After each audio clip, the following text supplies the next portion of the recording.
আসসালামু আলাইকুম বন্ধুরা, আশা করি সবাই ভালো আছেন এবং সুস্থ আছেন। আজকের ভিডিওটা খুবই গুরুত্বপূর্ণ। ইউটিউবিং করতেছেন, ফ্রিল্যান্সিং করতেছেন, আমরা সবাই জানি যে আমাদের জিরো ট্যাক্স রিটার্ন করতে হয়। খুবই গুরুত্বপূর্ণ হচ্ছে এই ই রিটার্ন। আমরা সবাই জানি যে টিন নাম্বারটা কি এবং টিন নাম্বারটা কেন দরকার হয়। সো যারা ইউটিউব থেকে ইনকাম করতেছেন, গুগল অ্যাডসেন্সের মাধ্যমে, তারপর ওয়েবসাইট অ্যাডসেন্সের মাধ্যমে অ্যাফিলিয়েট মার্কেটিং করতেছেন, এই টিন নাম্বারটা খুবই গুরুত্বপূর্ণ এবং টিন নাম্বারটা আমাদেরকে দিতে হয়। যারা ফ্রিল্যান্সিং করতেছেন তারা কিভাবে জিরো রিটার্ন করবেন, তো আমি আজকে এটা কমপ্লিটলি একটা ভিডিও হবে যেখানে আমি জিরো ট্যাক্স রিটার্ন করে দেখাবো আপনাদেরকে, এবং এটি ফার্স্ট একটা ভিডিও হতে যাচ্ছে আমাদের চ্যানেলে।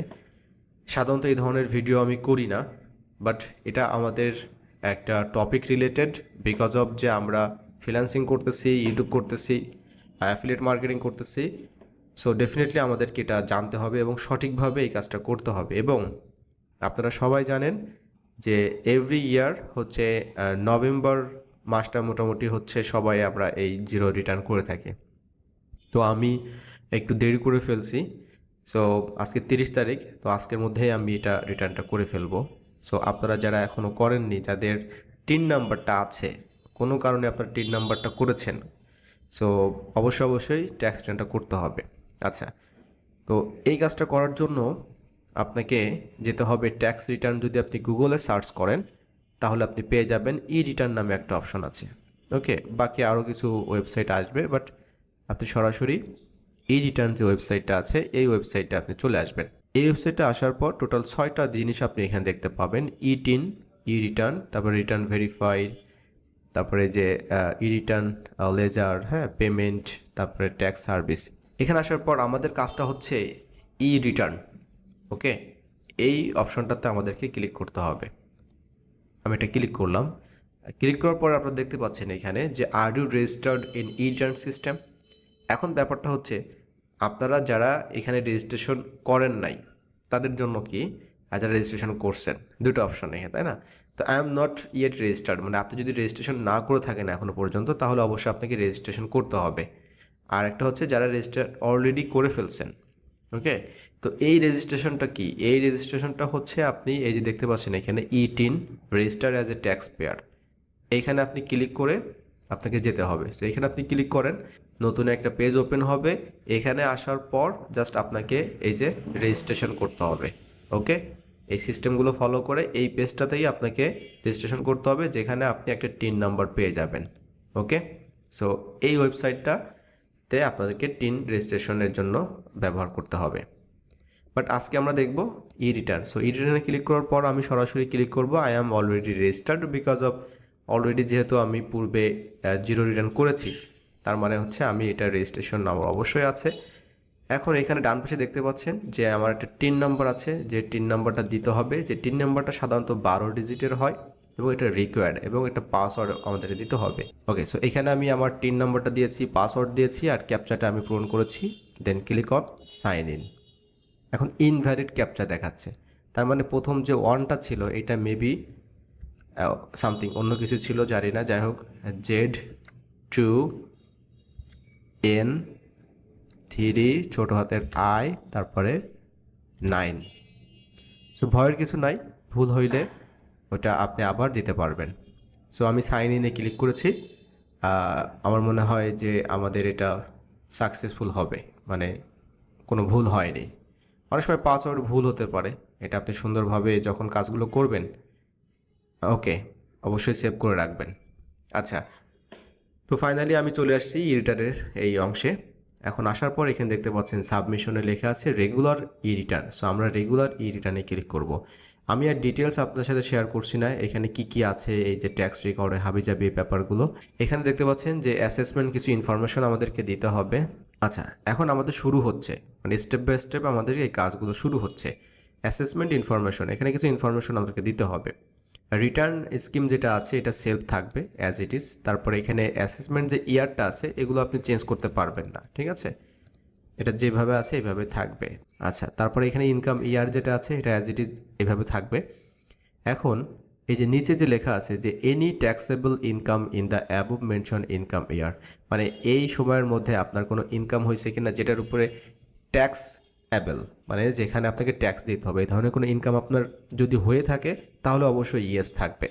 আর যদি না থাকে, আচ্ছা এখন ব্যাপারটা হচ্ছে যে যারা ফ্রিল্যান্সিং করতেছেন, ইউটিউব করতেছেন, বা অ্যাফিলিয়েট মার্কেটিং বা স্টুডেন্ট হাউসওয়াইফ যারা আছেন, তাদের যদি ট্যাক্সেবল অর্থাৎ এমন ইনকাম আপনি করেছেন যেটা বাংলাদেশের নিয়ম অনুযায়ী, হ্যাঁ, যে ইয়ারলি আপনার যে ইনকামটা আছে ওইটা যদি ইনকামটা থাকে যেটাতে উপরে ট্যাক্স বসানো সম্ভব, যেটাতে ট্যাক্স অ্যাপ্লিকেবল, মানে যেখানে আপনার ট্যাক্স দিতে হবে, এই ধরনের ইনকাম যদি না হয়ে থাকে তাহলে অবশ্যই আপনি এটা নো সিলেক্ট করবেন। আর নো দেওয়ার সাথে সাথে দেখতে পাবেন এখানে একটা অপশন থাকবে, এটা আপনি ইয়েস করে দিবেন।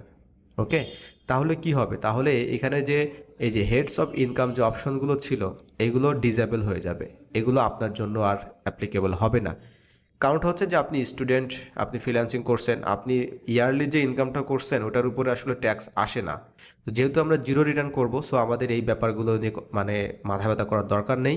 এখানে বিভিন্ন ব্যাপার আছে, যেমন কেউ যদি এমপ্লয়মেন্ট অর্থাৎ চাকরি থেকে যদি ইনকাম হয়, তারপরে রেন্ট থেকে, বাসা বাড়ি ভাড়া থেকে, গাড়ি ভাড়া থেকে, এই ধরনের এগ্রিকালচার, বিজনেস, ক্যাপিটাল গেইনস, এই ব্যাপারগুলো আছে। তো আমাদের এত কিছু চিন্তা করার দরকার নেই। আমরা যারা স্টুডেন্ট আছি, যারা ফ্রিল্যান্সিং করি, তো অবশ্যই আমাদের এইগুলো আমাদের ইনকামের ভিতরে আসবে না। ওকে, আচ্ছা দ্বিতীয় যেটা আছে এটা অবশ্যই আপনি এখানে নো দিয়ে দিবেন। আচ্ছা এরপরে রেসিডেন্ট স্ট্যাটাস, অবশ্যই আপনি রেসিডেন্ট দিবেন। নন রেসিডেন্ট মানে হচ্ছে যারা বাংলাদেশি না, এই ধরনের ব্যাপার স্যাপার, তো আপনি অবশ্যই রেসিডেন্ট মানে আপনি বাংলাদেশি। আচ্ছা এখানে আসার পর যেহেতু আমরা নো দিয়েছি, এই একটা নো দেওয়ার কারণে কিন্তু এখানে আমাদের এই যে ইনকামের যে ব্যাপারগুলো আছে এই ব্যাপারগুলো কিন্তু সব কিছু কী হয়ে যাচ্ছে বলেন তো, সব কিছু ডিজেবল হয়ে যাচ্ছে, এখানে আমাদের কোনো কিছু দেওয়ার দরকার নেই। ওকে, আচ্ছা এরপর আপনি কি করবেন, সেভ অ্যান্ড কন্টিনিউতে আপনি ক্লিক করবেন। আচ্ছা এরপরে অ্যাডিশনাল কিছু ইনফরমেশন আছে, এটা নো দেওয়া পূর্বেই ছিল এখানে। তারপরে shareable direct of a company, no, কোনো কোম্পানি শেয়ারেবল কোনো ইয়ে নাই। আর এখানে আছে, লেখা আছে যে IT 10B requirements, gross wealth over, এখানে সো এটা অবশ্যই আমাদেরকে নো দিতে হবে। গ্রোস ওয়েলথটা এটা ওভার কখনো করে নাই। আমার গাড়ি আছে কিনা এখানে নিজের, নাও। তারপরে এখানে যে অফশোর প্রপার্টি, নো। তারপরে এখানে এটাও নো হবে, সিটি কর্পোরেশন। সো এটা আপনি ইয়েস দিতে পারেন, না চাইলেও আপনি এটা নো দিতে পারেন। আচ্ছা এক্সপেন্ডিচারে এই পেজে আসার পর আপনারা যদি আপনাদের যে খরচগুলো আছে সেই ব্যাপারগুলো যদি এখানে আপনি দিতে চান, সেক্ষেত্রে আপনি এখানে দিতে পারেন। ওকে, আর যদি মনে করেন যে না এখানে আপনি নো দিবেন, সেক্ষেত্রে just total amount of expense and ট্যাক্সটা আপনি অ্যামাউন্টটা এখানে লিখবেন। সো আচ্ছা এই অ্যামাউন্টটা বসানোর সময় আপনাকে যেটা লক্ষ্য রাখতে হবে, যদি আপনি পূর্বে ট্যাক্স পে করে থাকেন সেক্ষেত্রে আপনাকে মাথায় রাখতে হবে, বা আপনার সেই পিডিএফ ফাইলটা আপনি ওপেন করবেন, পূর্বে যেটা ছিল যে ওখানে আপনার সম্পদের কোনো অ্যামাউন্ট ছিল কিনা। ওকে, ওইটা অনুযায়ী আপনি এখানে অ্যামাউন্টটা বসাবেন, দেন এখানে সেভ অ্যান্ড কন্টিনিউ ক্লিক করবেন। আচ্ছা তারপর এখানে আরও বেশ কিছু বিষয় থাকবে, আপনাকে এই বিষয়গুলো লক্ষ্য করার দরকার নেই। আপনি সরাসরি net wealth and previous income যেটা বলছিলাম আমি, ওইটা আপনি এখানে বসাবেন। তাহলে ওইটা যেটা ফার্স্ট আপনি বসালেন, আর এই পূর্বের যেটা ছিল এটা অবশ্যই সেম হতে হবে। যদি সেম হয় তাহলে আপনার ডিফারেন্সটা এখানে কিন্তু জিরো চলে আসবে, অবশ্যই এটা জিরো করতে হবে ডিফারেন্সটা। ওকে, আর যদি আপনার সোর্স অফ ফান্ড থাকে, এগুলো তো পূর্বে আমি বলেছি, তাহলে অবশ্যই টিক মার্ক দিবেন, সেই সোর্স অফ ফান্ডগুলো আপনি দিবেন। তবে জিরো রিটার্নের ব্যাপারটা হচ্ছে এটাই যে আপনার অবশ্যই ডিফারেন্সটা এখানে জিরো করতে হবে, এই জন্য আপনি সেই অ্যামাউন্টটা সেই ধরনের বসাবেন। তারপর ট্যাক্স অ্যান্ড পেমেন্টের অপশনগুলো আসবে এখানে, বাট এখানে আপনাকে কিছুই করতে হবে না, বিকজ অফ এখানে অলরেডি যেহেতু আমরা সব নো দিয়েছি, এখানে আমাদের কোনো অপশন নেই, সব কিছু জিরো দেখাচ্ছে এখানে। ওকে, বিকজ অফ আমাদের মানে এই যে টোটাল অ্যামাউন্ট যে পেয়েবল যে অ্যামাউন্টটা, এই অ্যামাউন্টটা আমাদের নাই, টোটাল জিরো আমাদের। অবশ্যই আপনাকে ভেরিফাই করে নিতে হবে সব কিছু, বাট আমি যেভাবে আপনাকে দেখিয়েছি, জাস্ট প্রবলেমটা হচ্ছে একটাই যে আপনাকে পূর্বের যে ট্যাক্স যে আমরা অ্যামাউন্টটা ছিল আপনার, অর্থাৎ যে অ্যাসেটটা ছিল ওইটা হিসাব করে আপনাকে এখানে বসাতে হবে, যেটা আমি বসিয়েছি দেখিয়েছি। আশা করি বুঝতে পারছেন। দেন এখানে আপনি প্রসিড টু অনলাইন রিটার্নে আপনি ক্লিক করেন। আর আপনার এখানে সব কিছু জিরো জিরো থাকবে, বিকজ আপনি জিরো রিটার্ন করতেছেন, সব কিছু আপনি জিরো দিয়েছেন, এবং পূর্বে যে আপনার যে অ্যামাউন্টটা ছিল বর্তমানে এক্সপেন্স টোটাল মাইনাস হয়ে গেছে, দ্যাটস ওয়াই হচ্ছে আপনার ওটা জিরো হয়ে যাবে। ওকে, আশা করি বুঝতে পারছেন।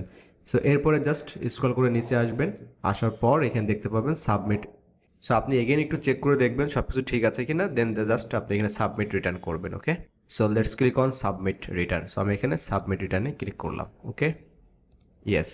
ওকে, সো এখানে আপনাকে কনগ্রাচুলেশন জানাবে, ওকে, যে সাবমিশন ওয়াজ সাকসেসফুল। অ্যান্ড এটা যদি আপনি ডাউনলোড করতে চান তাহলে এখানে যে রিসিপেন্টে ক্লিক করতে হবে, দেন এখানে জাস্ট ডাউনলোডে ক্লিক করবেন, এটা ডাউনলোড হয়ে যাবে। ওকে, দেন এখানে সেভ পিডিএফ অল, তারপরে এখানে পেজ 1, যা ওকে, তারপর এখানে সেভ। এটা আপনার ডেস্কটপে এটা সেভ হয়ে থাকবে। ওকে, সো আপনি এটা এখন সেভ করে রাখেন। সো এটাই হচ্ছে জিরো রিটার্নের সিস্টেম। আহামরি জটিল কিছু না, কোনো কিছু ভয়ের নাই। হ্যাঁ, জাস্ট এখানে আসবেন, পূর্বের যে অ্যামাউন্টটা ছিল জাস্ট ওইটা ক্যালকুলেশন করে যাতে মাইনাস হয়ে যায় এবং যাতে ওটা ক্যালকুলেশন করে যেন জিরো হয়ে যায়, দ্যাটস ইট। এটা আপনি মাথায় রাখবেন।